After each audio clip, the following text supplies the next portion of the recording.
السلام عليكم. غادي نتموا التصحيح ديال الامتحان الوطني الموحد للبكالوريا المسالك الدولية الدورة العادية 2019 مادة الفيزيائية شعبة العلوم الفيزيائية خيار الفرنسية.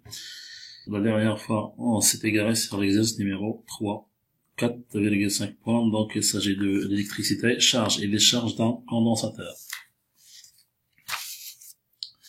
Alors, l'énoncé de la partie, bien l'exercice numéro 3.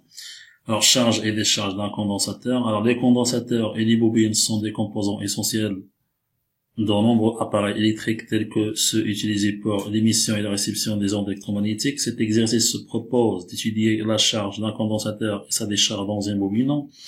Alors, on réalise le montage électrique schématisé sur la figure numéro 1.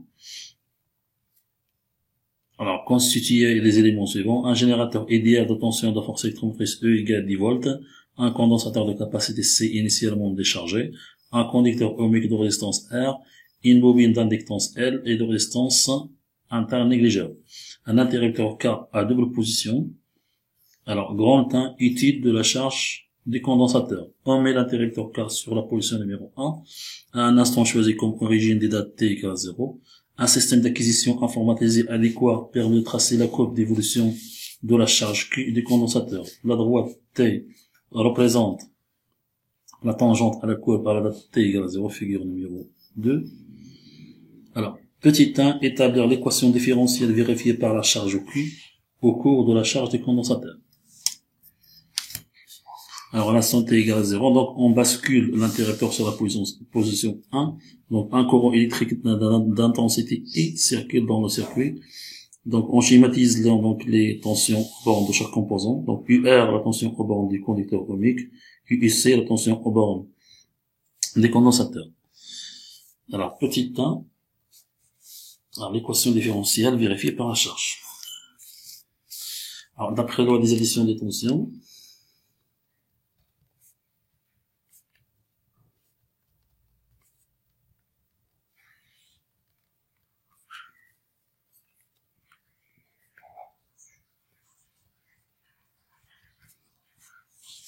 alors, nous avons la tension aux bornes du conducteur ohmique, UR, plus la tension aux bornes de la capacité, égale à E.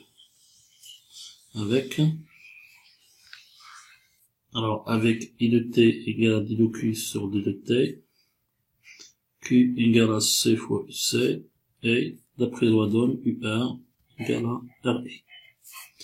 Donc, RI plus UC, donc ici c'est Q sur C égale à E. Ce qui me donne, donc R fois D de Q divisé par D de T, plus Q sur C égale à E. Alors, multiplions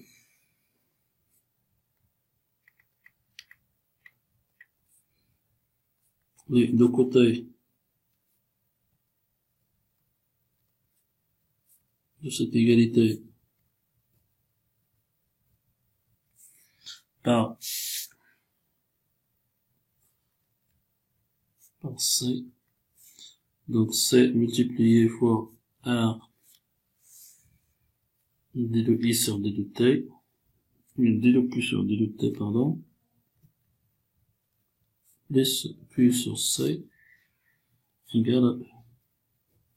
Donc, RC fois D de Q sur D de T, plus C sur C fois Q égale à C fois E.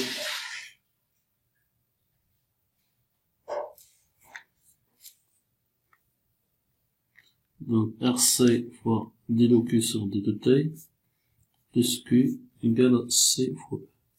D'où l'équation différentielle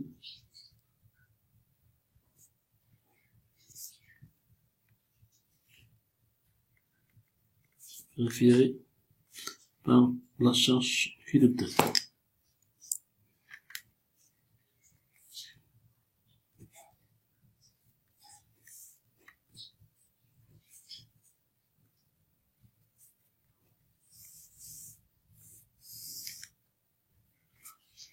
On a cette équation numéro 1.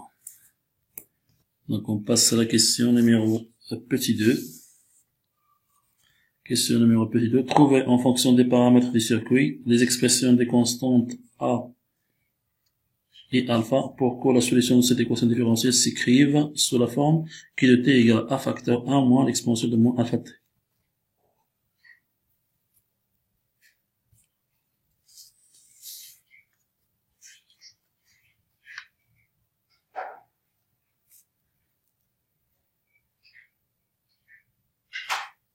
Donc nous avons qu'il était égal à a facteur 1 moins l'exponentielle de moins alpha t, qui est égal à a moins a l'exponentielle de moins alpha t. Donc on dérive par rapport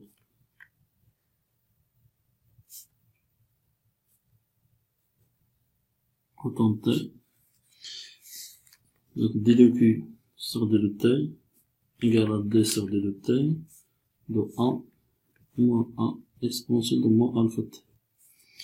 La dérivée de la constante, donc c'est 0, moins a.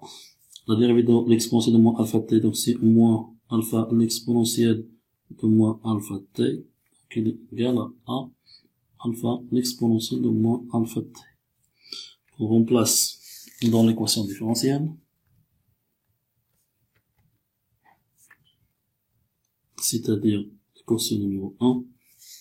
Donc RC multiplié fois le A alpha l'exponentielle de moins alpha t plus A moins A l'exponentielle de moins alpha t égale à C fois. Donc je regroupe les termes. Donc RC A alpha moins A l'exponentielle de moins alpha t plus A égale à C fois E. Alors RC alpha moins A multiplié fois A exponentielle de moins alpha t plus A moins C fois E égale à 0. Et par identification,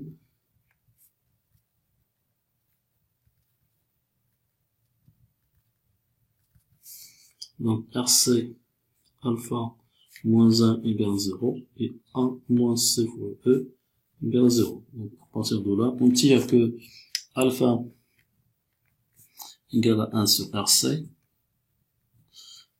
et grand 1 égale à C fois E.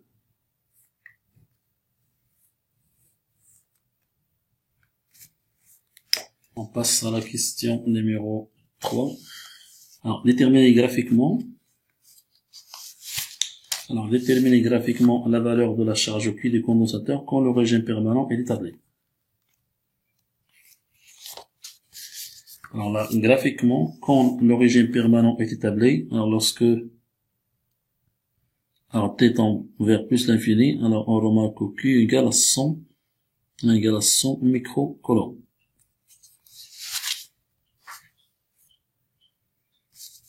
C'est la question numéro 3.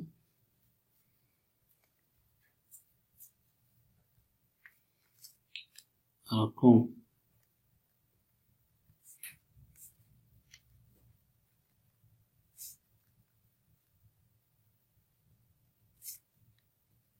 établi, alors graphiquement,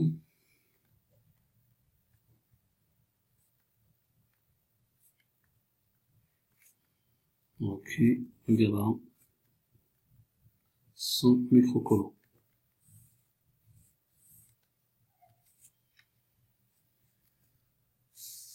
Alors la question numéro 4. Ah, c'est 3.1, pardon. C'est 3.1. Question 3.1, c'est 3.2. La valeur de la constante de temps tau. Alors là, c'est pareil. Donc graphiquement, la constante des temps, donc c'est la valeur de la pente à l'instant t égale 0, c'est l'intersection de la pente de la droite t et de l'asymptote horizontale. Donc graphiquement, on trouve que c'est 1 milliseconde. Alors, fois 2.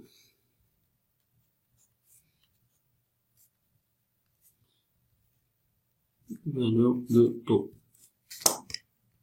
Alors, graphiquement,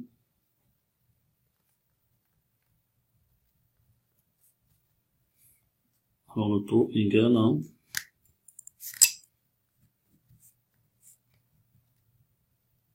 1 milliseconde.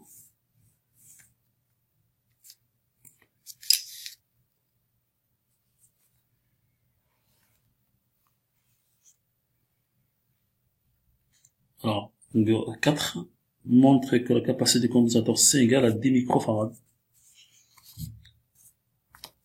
4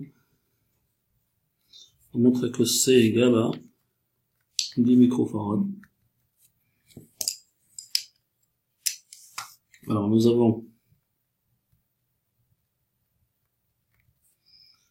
d'après l'équation différentielle, RC fois I de Q sur D de T, plus Q égale à C fois E. Alors, quand le régime établi, alors, D de Q sur D de T, il est égal à 0, donc ça fait 0, plus grand Q égale à C fois E. Donc, Q égale à C fois E. Implique que C égale à Q divisé par E.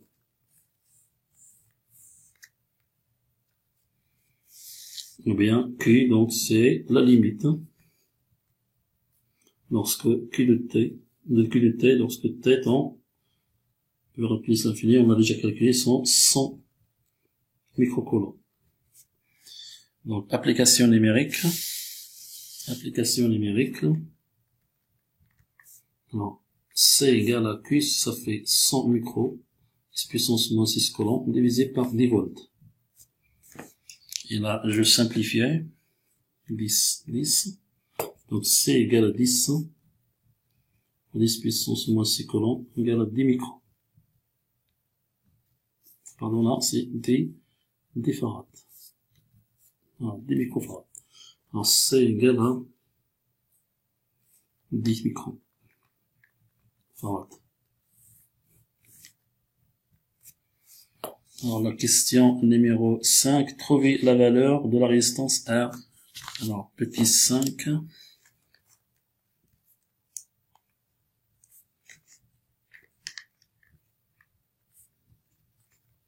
valeur de R. Alors, nous avons,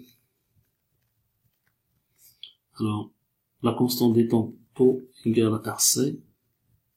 Donc, ça me donne R égale à taux divisé par C. Donc, application numérique. R égale à taux, c'est 1 milliseconde. Donc, 1 fois 10 puissance moins 3 secondes divisé par C. C, ça fait 10 microns.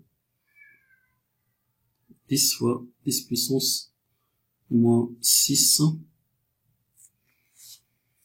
Alors, donc ça fait 10 puissance moins 3 divisé par 10 puissance moins 5 égale à 10 puissance moins 3 plus 5 égale à 10 puissance 2. Donc R, la résistance R égale à 130.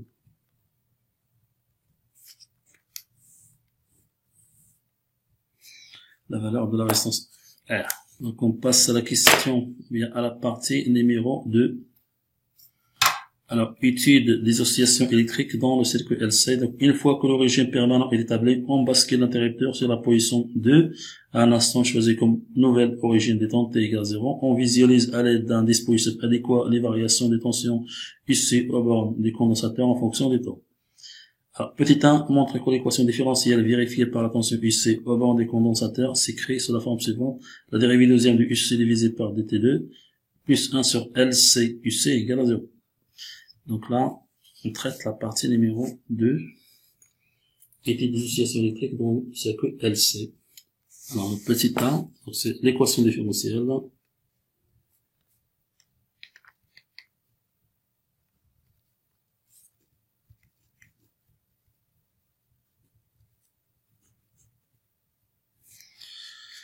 ça va vérifier l'équation différentielle.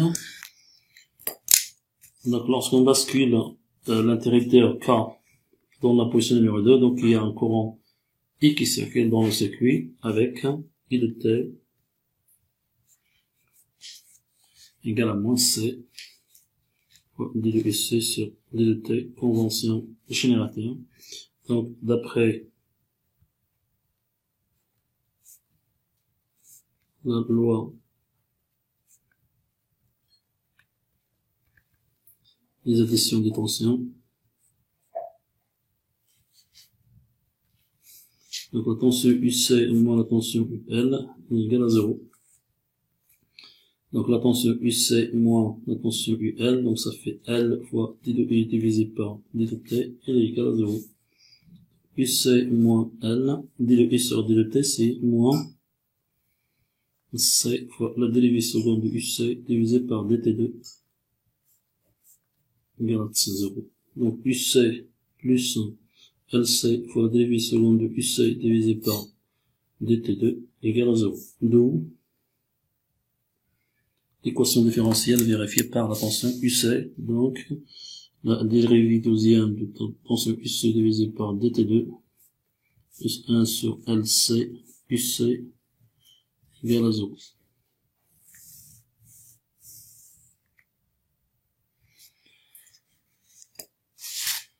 Alors la deuxième question, ou bien la question 2.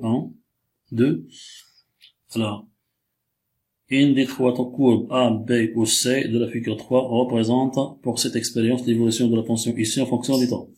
Alors, indiquez la courbe qui représente l'évolution de la tension ici en fonction du temps lors de cette expérience. Justifiez votre réponse. Alors là, il s'agit d'un régime oscillatoire libre. Donc le premier, il a été exclu. Pourquoi? Parce que ce sont des oscillations semi-périodiques. Donc la tension UC au bord de la capacité décroît au cours du temps.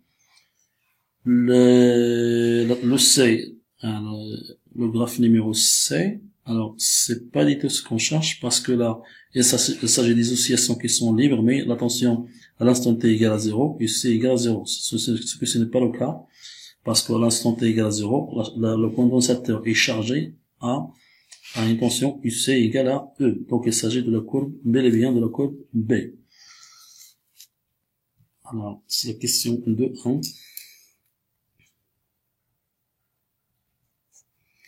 Alors, la courbe qui représente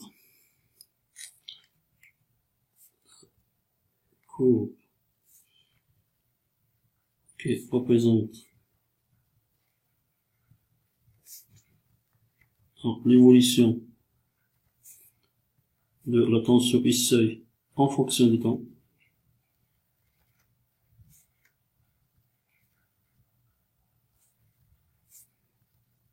C'est la courbe.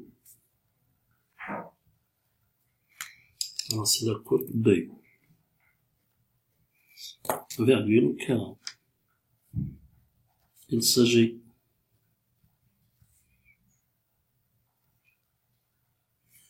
des oscillations libres, non amorties, dans le circuit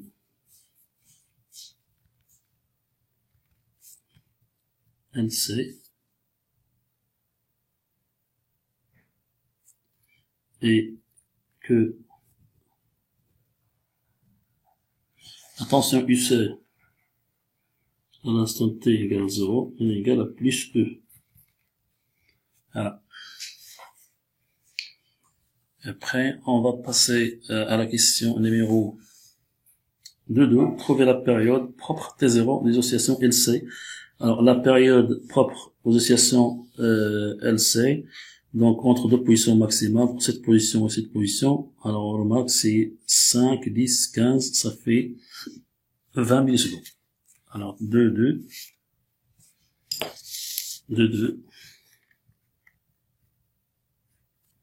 Alors, graphiquement,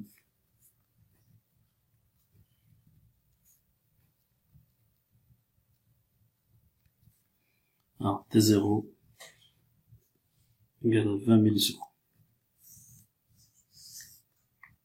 La période des oscillations libres. Alors, la question numéro 3. Alors, déterminer l'adductance L de la bobine, on prend P au carré égale à 10. Alors, petit 3, valeur de l'inductance L.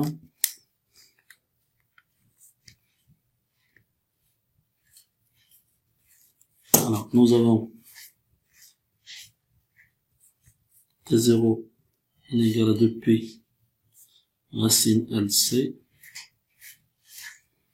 Alors, c'est-à-dire que T0 divisé par 2P T au carré égale à LC, d'où donc la valeur de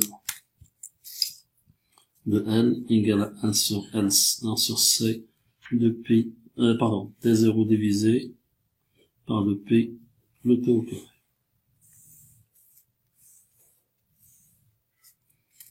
Application numérique. Avec P au carré égale à 10, on trouve que L égale à 1 en V.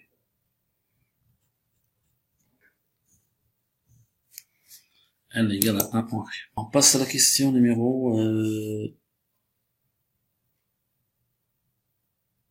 alors ça c'est la question numéro 3. On a la question numéro 4. Alors, à l'aide de la courbe représentant l'évolution de la tension issue en fonction des temps, pour cette expérience, 4.1 trouve l'énergie totale, au total du circuit. Alors, 4.1.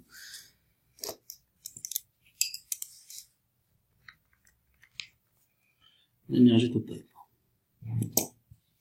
Alors, l'énergie totale du circuit égale à l'énergie emmagasinée, bien stockée dans le condensateur, plus l'énergie emmagasinée dans la bobine.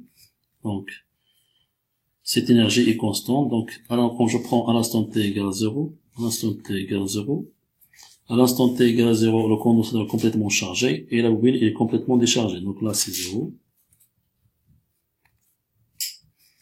Alors là, égale à l'énergie emmagasinée à l'instant t égale à 0. Donc, dans le condensateur, il est égal à 1 demi C fois UC max de T au carré. Il est égal à 1 demi. Le condensateur est chargé complètement à une valeur UC max égale à E, donc ça fait E au carré. Donc l'énergie totale du circuit est égale à 1 demi C fois E au carré. L'énergie stockée dans le circuit est égale à 1 demi C fait 0,5 multiplié fois C, c'est 10 puissance moins 6 multiplié fois 10 volts, le T au carré. Donc il est égal à 0,5 millijoules.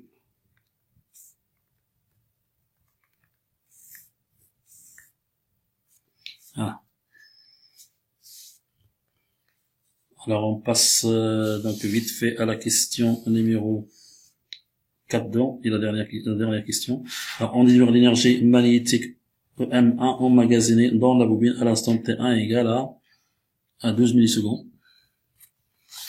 Donc là, 12 millisecondes à l'instant T1 égale à 12 millisecondes, donc ça fait 10, 11, 12. On trouve bel et bien que la tension ici égale à moins 8 volts.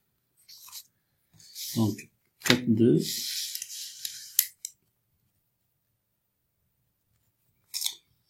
à T1 égale à 12 millisecondes, soit UC max égale à moins 8 volts. Pardon.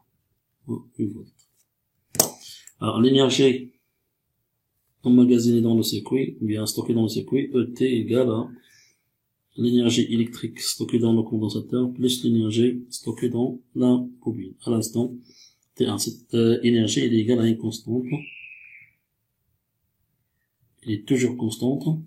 Alors, je prends ET égale à, alors ET1, c'est l'énergie stockée dans le condensateur plus l'énergie emmagasinée dans la bobine à l'instant T1.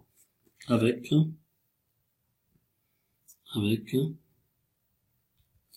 l'énergie stockée dans le condensateur à l'instant T1 égale à 1 demi C fois UC de T1 de T au carré, qui est égal à 0,5 multiplié fois 10 fois 10 puissance moins 6 multiplié fois moins 8 de T au carré, qui est égal à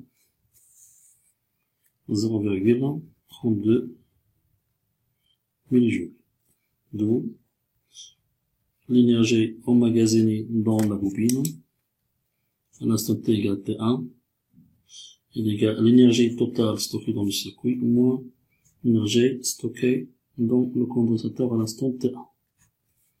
Donc il est égal à 0,5 millijoules moins 0,32 millijoules, il est égal à 0,18 millijoules. Qui est égal à l'énergie emmagasinée dans la bobine à l'instant t égale à T1. 0,18 millijoules. Et donc c'est fin de la partie électricité.